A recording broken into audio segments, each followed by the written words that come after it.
মাই dear student, আৰু এটা নতুন ভিডিঅ'লৈ মই তোমালোকক সকলোকে স্বাগতম জনাইছোঁ।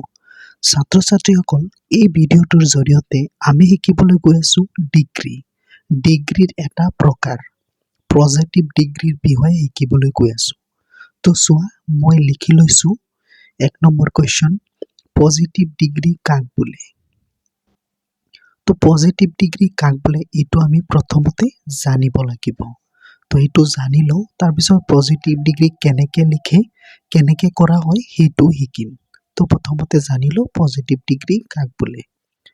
তো চোৱা, কোনো ব্যক্তিক বা বস্তুক আন ব্যক্তি বা বস্তুৰ সৈতে সমতুলনা কৰা বুজালে তাকে পজিটিভ ডিগ্ৰী বোলে। মানে কোনো এজন ব্যক্তি বা বস্তুক আন এটা বস্তুৰ লগত বা ব্যক্তিৰ লগত যদি সমানভাৱে তুলনা কৰা হয় তেতিয়া সেইটোক কোৱা হয় পজিটিভ ডিগ্ৰী।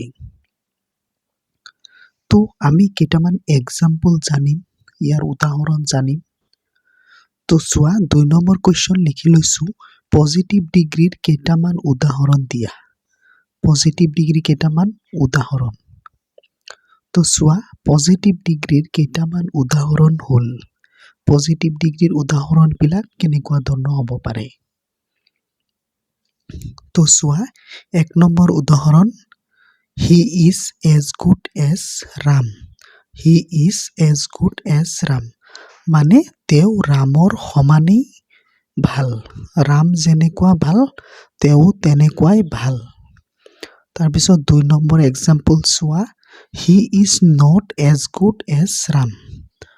তেওঁ ৰামৰ সমান ভাল নহয়।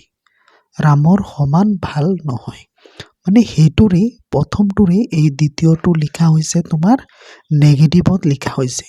ওপৰটো আছে পজিটিভত, এফাৰ্মেটিভত, আৰু 2 নম্বৰটো আছে নেগেটিভত। তো আৰু এটা এক্সাম্পল, 3 নম্বৰ এক্সাম্পল চোৱা, I am as tall as you. মই তোমাৰ সমানেই ওখ। আৰু এইটোৰে নেগেটিভ হৈ যাব, I am not as tall as you. মই তোমাৰ সমান ওখ নহয়। 5 নম্বৰ এক্সাম্পলটো চোৱা, Sita is as beautiful as Gita. Sita গীতাৰ সমানেই ধুনীয়া হয়।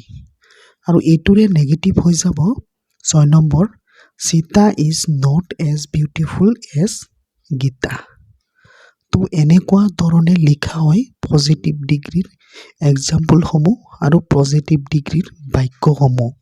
তো তোমালোকে এই ভিডিঅ'টোৰ পৰা শিকিলা পজিটিভ ডিগ্ৰী কাক বোলে আৰু পজিটিভ ডিগ্ৰীৰ বাক্যসমূহ কেনেধৰণৰ হ'ব পাৰে। তো এনেকুৱা ধৰণৰ ভিডিঅ' চাবলৈ তোমালোকে এই চেনেলটো ছাবস্ক্ৰাইব কৰি ৰাখা। ধন্যবাদ।